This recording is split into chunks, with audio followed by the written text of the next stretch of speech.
you should be focused on getting people, corporate America, to pay you as much as they possibly can. Get someone to pay you a lot for what you do, your value, but you've got to deliver that value. You got to hustle. And if you're a hustler, you will find the extra time to work your side gigs, eventually putting you in a place to leave on your terms. Right. But don't just jump, because you might leave something and you haven't planned accordingly to exit.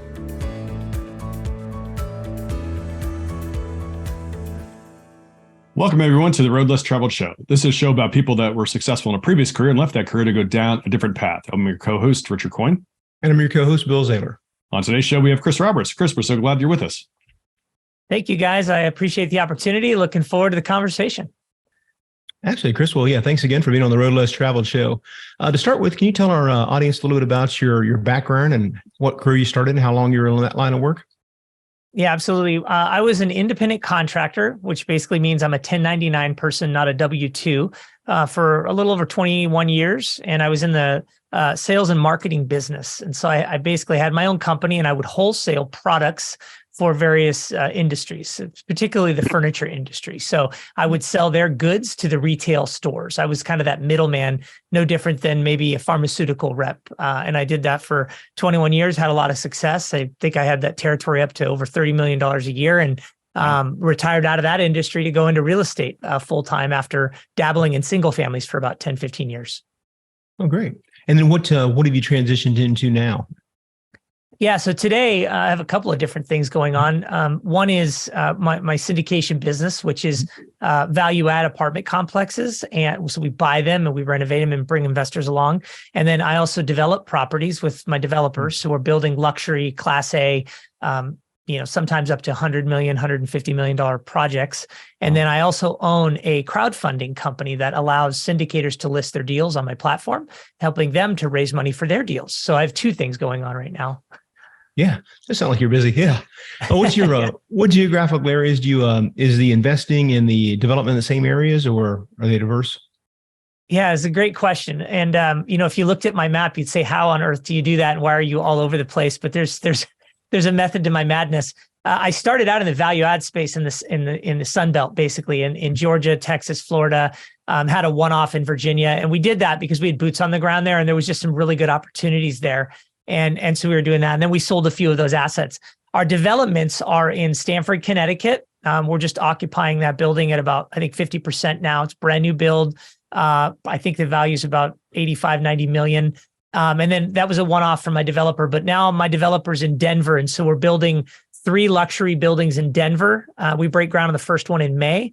And then we have a luxury 330 unit that's breaking ground in Phoenix, Arizona. And again, primarily the reason for that is my boots on the ground, my developers, and I'm over in the Northwest. So I like having them a little closer, Denver, Phoenix, et cetera. Okay. Right. Well, yeah. So Chris, back in your furniture days, I guess you made a few trips to North Carolina then, huh? Oh yeah, buddy. I tell you, in the furniture business, we had to go to these shows 4 times a year. So we'd be in Las Vegas for about 10 days, twice a year for, I think, about 17 years I did that. Mm-hmm. And then North Carolina, High Point, right? Furniture capital of the world, it seems.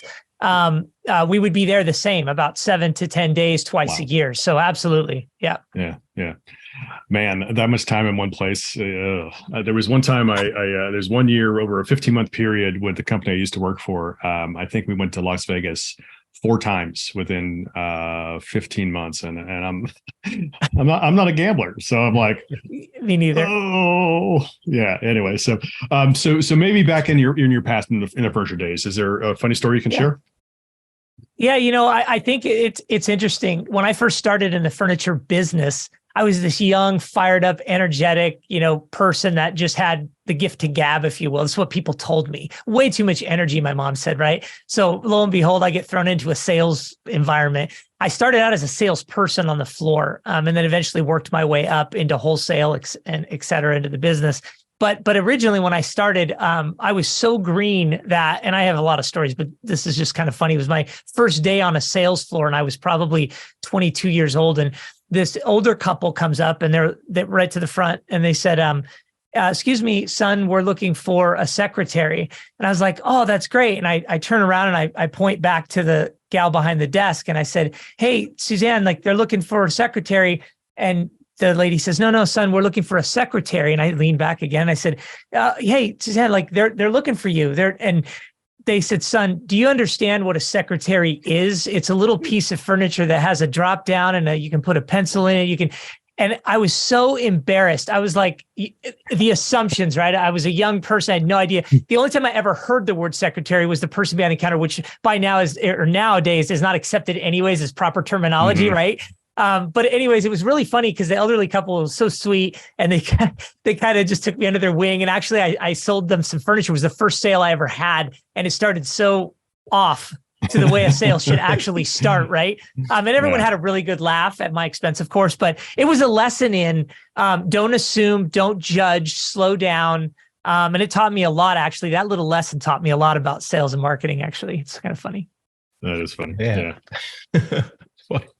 Well, Chris, what was the deciding factor for you in transitioning? It sounds like you're doing really good in your 1099 job, had grown your region quite a bit.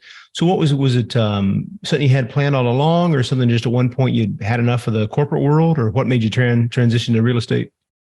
Yeah, thank you for the question. It's really deep rooted in a fear factor, if you will. I think at a very young age, I had a lot of challenges growing up. I had to find my way around, was on my own at 15 and just kind of had to build everything I ever had. And so I had the work ethic. I had the mindset. I had the attitude, but corporate America and sales did really well for me. I'm grateful, but I realized that it's very, very cutthroat, and that at any moment, they can cut your commissions. I was paid on commission, right? And while I did very well, there were commission cuts. There was changes in management. There was all these fluctuations and shifts. And I realized quickly, that's not just this company. That's the world that I'm living in these days, right?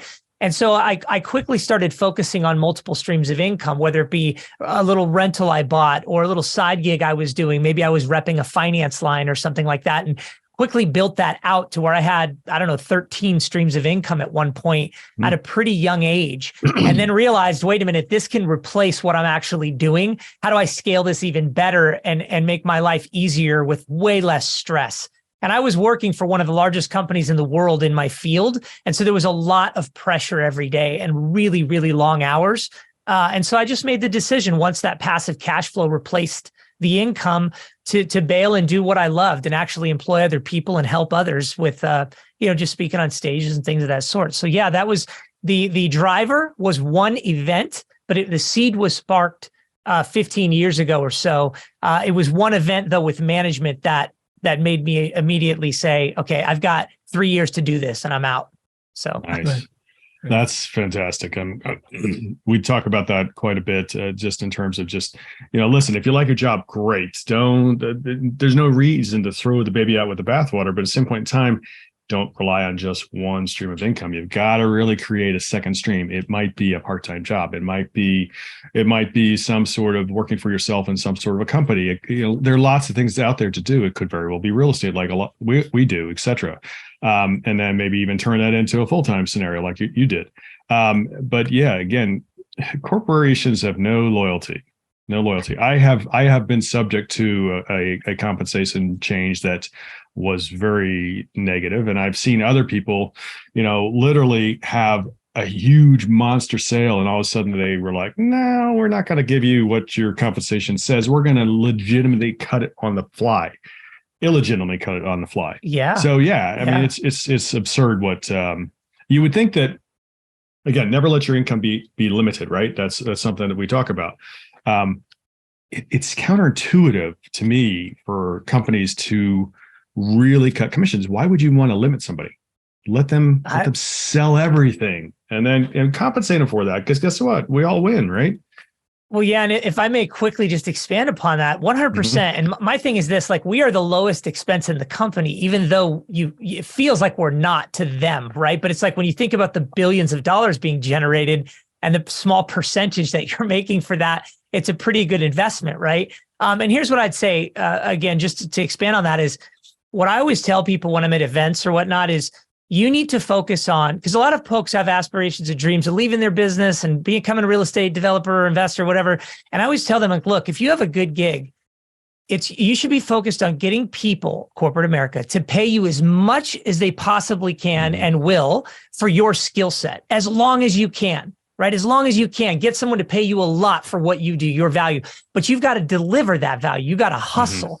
And if you're a hustler, you work hard, you will find the extra time to work your side gigs, eventually putting you in a place to leave on your terms. Right. But don't just jump because you have these dreams of being free, because you might leave something that is paying you really well and you haven't planned accordingly to exit, right? So really, really important. Good point. Yeah, absolutely. Yeah. So, Chris, as you were moving in toward the real estate, again, you said you'd started with a bunch of single family homes and then have moved into syndication and construction, et cetera. Were there initially some obstacles that you encountered as you were starting to make that shift? Yeah, number one obstacle was my own mindset, right? I stayed in single family way too long. And it was a friend who actually got me into that space even. I was in stocks and it was like this epiphany once we sat down, and I just went gangbusters on single families. It's a long story, but basically just got into it heavy, started buying every 6 months and renovating. And then I realized, okay, this is great, but I just really can't scale. I mean, it's a lot of work, micromanaging all that. And just started listening to podcasts, guys like you, just sharing a lot of value out there. And then I jumped into my first 100+ unit building, and it's sort of that rule of the first deal thing. You know, you do your deal, and then you get the framework. And from there, it was okay. I understand how to scale now, but how do I put the right pieces in place to help me grow? And I know that just by my nature, I'm the outward guy. I'm the guy who has no problem being out on stages, talking with people, inspiring people, et cetera. But it was the infrastructure that I was going to have a challenge with, because you really need your back end in place, right? You need to have someone working on systems, analytics. You need to have the right attorneys. You need to have, somebody that can handle the service side of things and such, and asset management. And so that was the challenge at the beginning, was how do I build the team out to grow? And we did that fairly quickly when I brought my COO on. And now we have 8 people and we're growing exponentially, it seems. But yeah, absolutely. The challenge was getting out of my own head to start. Once I started, was building a team. Once I had the team, we're gangbusters. Nice. That's excellent. Well, Chris, as you look back, as you transition into the real estate full time, and it could be the single family, or it could be when you got it more in a larger multifamily or development, whichever. What was one of your first victories that kind of solidified it? Like, well, this is definitely the right path. This is scalable. I've made the right choice here. Yeah, absolutely. Well, it was buying homes for, let's say, $99,000, right around the 2009, 10, 11, after the crash, right? You could buy some really good deals, and actually putting in, let's say, 6 weeks worth of work part-time between the job, and realizing, okay, wait a minute, I bought this home for $99,000. It's worth probably $125,000. I put $10,000 into it, and it's worth a little bit more now, and I can rent it and make $300 a month. So it was really the first property. And I'd traded some land deals before that, but it was that first property where I saw on paper with the spreadsheets, the cash flow and the potential equity. And then since then, I bought homes for like $50,000 and sold them for $400,000. I bought multifamily deals for 3.8 and sold them for $12 million 18 months later. I mean, like, I've had some really amazing wins. I'm very grateful. But it all started with modeling that first deal with the proper spreadsheets and underwriting and being conservative. That sparked the fire. And I never left those fundamentals, right? That's great. Yeah. Yeah, that's an amazing, something that says your other track record too, but it's, the proof of concept, right? You do it one time, you can read all about it, you can talk to the people, until you actually, like you said, do it yourself. Then it really comes home, and you can, start scaling as you did. Absolutely. Yeah. Very nice. Very nice. So, Chris, in your apartment and development days, is there a funny story you can share? Well, yes. This first deal I did, and I'm laughing because there's so many nightmares that went on. I have a book coming out I think it's in May or June, and we tell the story of this deal. And this deal had so many nightmares, but I'm just going to give you a few highlights. So we bought this value add deal. It had a lot of challenges, right? It was an original owner operator, 1980s. They built this property, and I was buying it directly from them. So you can imagine the amount of deferred maintenance, right? Mm-hmm. There were situations where I would get a call on a Sunday morning saying, the sewer's backed up again or something. And I'd say, well, like, how bad is it? And our definition of bad was the tenants, again, took off the lids to the cleanouts, and we have sewer shooting out into the driveway, okay? Like into the driveway and running down the driveway. And it started about an hour ago. So now it's down to the office and heading out onto the highway. Like so bad that you're like, it's an immediate, we need like quarantine going right away kind of situation, right? That was one example of how I would wake up every 3 or 4 months to that phone call, in addition to many others. And you would ask yourself, how does that even happen? Like what would cause that? Right. So then we'd clean them, we'd shoot them, we'd do this. And I mean, I could go on and on, but that was one example of a crazy thing that happened that I didn't even know could happen. I know things back up, but like sewer shooting out of a clean out, going down the driveway, and like, who does that? Who lives in a property where they just take the lid off? Right. Wow. Yeah. When you're referring to shoot them, you don't mean the tenants to take the lid off, do you? No, but we had plenty of that too. Like we had, I mean, it was just wild, guys, wild. So I share that because it was when you showed up on the property, because it was one time I showed up right after that happened. I was actually in town. I just couldn't believe it. I was like, this is insane. Now, once we turned the property, got the right tenant base in there, cleaned it up, security. I mean, we did all this. We did a lot of work. It was amazing. But in the beginning, it was kind of shocking at what you see at some of these places, right? Sorry, that's a little graphic, but it stuck with me and I wanted to stick with you. Right. We've seen on property 2 or 4 was, I think, described as a B asset. Went down, it was like, partially below ground on that one. And we saw like a rat running across the floor with the broker, and they acted like nothing unusual. Well, that's Bob. He's here on Tuesdays. I mean, it's just, that's just part of the complex.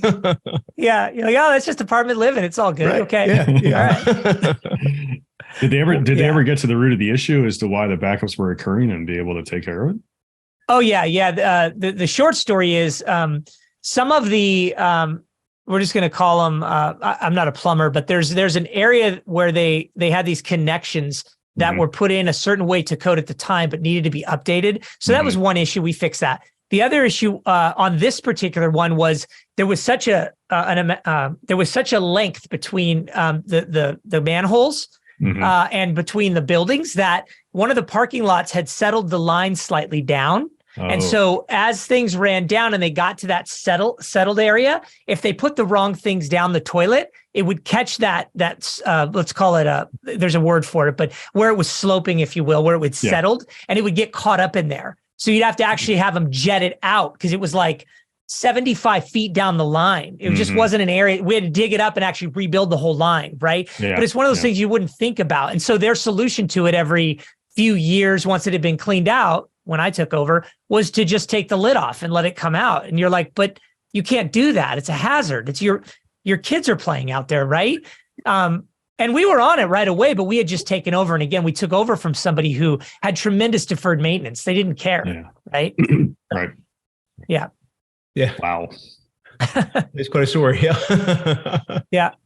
Well, Chris, where are you today on your journey? Like I said, as you've transitioned, you've got the multifamily value add side, you've got the new construction side, you have an investment platform. So kind of where are you now, and where are you, where's your future goals? Yeah, well, I like to fill my void time with productivity. Like if I'm at the gym, I'm educating myself constantly. And I mean, literally down to the hour every day, I'm trying to be productive. And I don't have children, so it gives me the opportunity to put a lot of time into my craft and helping other people. We've done a lot of work with different charities and things of that sort. And right now we're working on some of that. We're working on several books. I'll have my 3rd book coming out. We have a TEDx talk I'm preparing for. On the real estate side, we are cleaning up and selling a handful of our value adds this year. We're also working on our new developments. So we have 4 to 6 new development projects in the queue, and we're breaking ground on those starting in May. And then my latest project is I purchased a crowdfunding company that I used to raise money for one of my own development deals. And I recently purchased that company, and now we're using that to help other syndicators. So I have employees at both companies that are running things, and we're getting it off the ground. That company's called Tycoon Invest. And it's a lot of fun. We just stay very, very busy and active. And I go to a lot of these events and speak on stages and things like that, and really enjoy it. So yeah. That's great. Yeah, that's quite a bit of stuff going on. Yeah. Nice. So Chris, you mentioned charitable work. Is there something you can kind of talk about that you do personally or maybe through your companies to help others?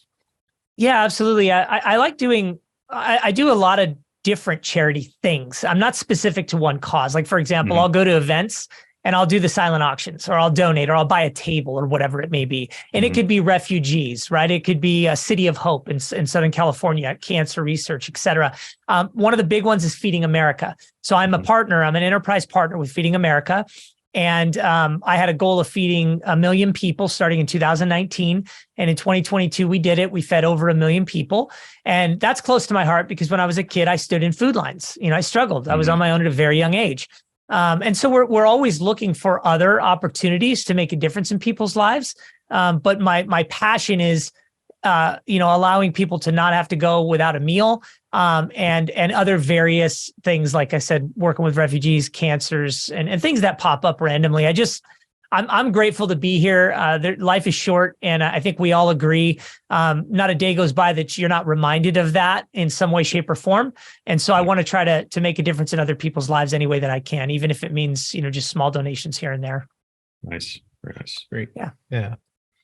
Well, Chris, what's something you've recently implemented in your business that's allowed you to continue to scale?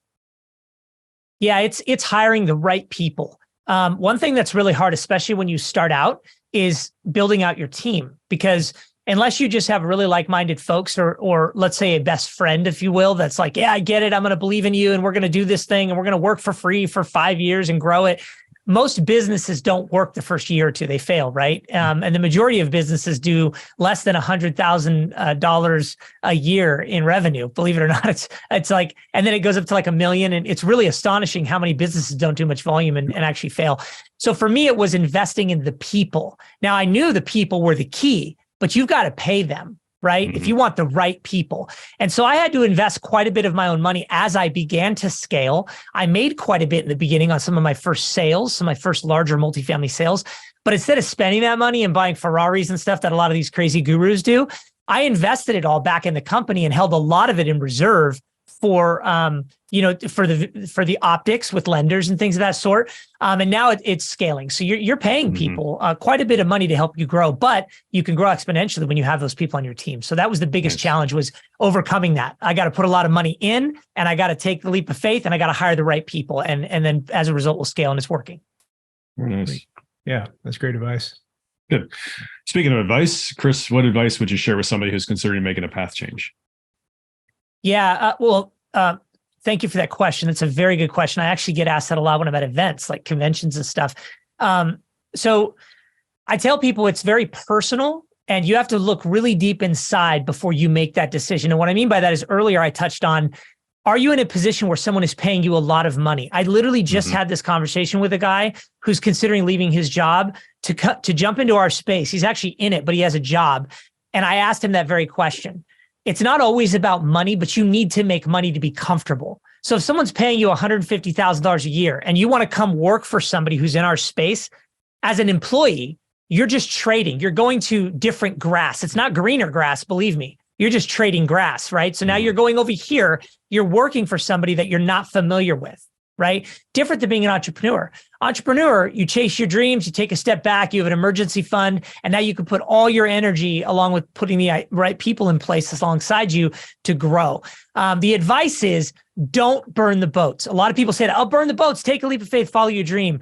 You can fail miserably doing that, and your dream is crushed. You'll never go back. I'm not saying it's not for some people, but think about how you can be more time efficient and chase your dream while you're in your W-2, building an emergency fund and enough nest egg for you to then take that leap and burn those boats. Don't just do it because you have passion and energy. That is not enough to be successful long-term. Yeah. I think it's great, especially in recent events, right? I mean, if you had all the motivation in the world and you quit your good job and burned all the boats and left on bad terms, and then the next day the pandemic happened. I mean, that's something you couldn't have planned for. I mean, right? No one planned for that. It was a black swan event. So, yeah, I think it makes sense. Like you said, build up the reserves, get things started on the way, and you can scale, like I said, and then you can see the path forward. Because it takes time to build all that up, right? Your connections, the brokers, investors, all that takes some effort and some, more than a few weeks. So, yeah. 100%. Yeah. Or imagine if you were somebody who wanted to get into syndication and saw the prices go through the roof and the cap rates compress in 2021. And then And then you're like, great, I'm going to start in, January 2022. And all of a sudden, the interest rate, Yeah. well, a little later in the year, but nevertheless, interest rates start blasting through the roof. And all of a sudden we got a problem, So, yeah. Well, yeah, absolutely. Let me give you just perspective real quick. So like today, the environment's chaos, right? In some cases, you listen to the news, and when I talk to people, it's like, well, what do I do? The prices are too high and interest rates are high. And so it's a terrible environment to buy. Well, I'm a firm believer that it's always a good time to buy. It's just, what are you buying and what are you paying for it? Right. Or like right now, I'm talking to a lot of people. We were talking earlier about the crowdfunding platform, right? I'm saying to people, well, on that platform, like you have 12 months to raise money. So why don't you just we start a fund for you there and you start raising, and you're slowly but surely building your non-accredited base because you can advertise publicly on the platform. And now you're building up a kitty, and maybe you're not finding the right deals right now to even jump on with someone, but you're doing something, you're staying active, and you could easily do that while you're working your W-2 job, right? So there are ways to get in this space. It's not a one size fits all, and you don't have to just buy a building today to be successful. There's lots of things you could do, but you've got to be very active in that space while you hustle your W-2 job or your independent job that you have.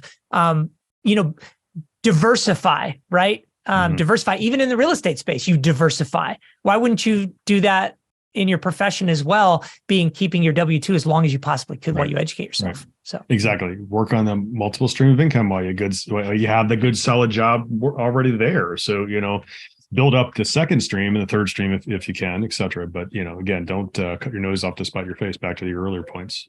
So, yeah. It's good. What's the best way for our listeners to reach you and learn more about what you and Tycoon Invest have going on? Yeah, thank you for that. Absolutely. I think the best way is just to go to our websites. So I have obviously two different companies, is to go to tycooninvest.com. And you could just go in there and learn a little bit more about our crowdfunding platform if you're interested in listing there or you want to know more. Or you can go to sterlingrhinocapital.com, which is our development syndication company, if you want to learn more about our projects, right? So sterlingrhinocapital.com or tycooninvest.com. That's the best place, because then you're going to go into all these emails and you can reach out to me, schedule calls if you want, all that stuff. Yep. Okay, great. And we'll put links below in the show notes so listeners can easily reach those. Well, Chris, we want to thank you again for being on the Road Less Traveled show. Really enjoyed the conversation and want to wish you continued success in your career. Thank you, Bill and Richard. It's been a pleasure. Yes, thank you, Chris, for being on. We really certainly appreciate it. We also want to thank our listeners. Please continue to give us a 5-star rating so we can bring you more great content like our show today with Chris Roberts. And we also want to remind everybody of a couple important things that Park Capital Partners has going. First, we have the Park Capital Partners Value Add Fund, which is a 506c fund that's open today to accredited investors. Next, we have the Park Capital Partners Foundation, and that is a 501(c) nonprofit that Bill and I created as another way that we give back. The way that works very quickly is that Bill and I believe so strongly in this concept that we actually fund the operations of the foundation from our pockets, so that the money donated to the foundation goes to do its best work, which is to help others. We donate personally, we donate corporately, and then finally, when investors invest with us in one of our projects, we make a donation to honor that investor to a pre-selected list of 15 different charities, including Feed America. So please reach out, give Bill and I a call, reach out on our website, Park Capital Partners LLC, and we're happy to have a conversation anytime to see how we can help you achieve your goals in terms of investing, et cetera. So remember, folks, the road less traveled may be calling you. We recommend that you listen and take action. Thanks for joining.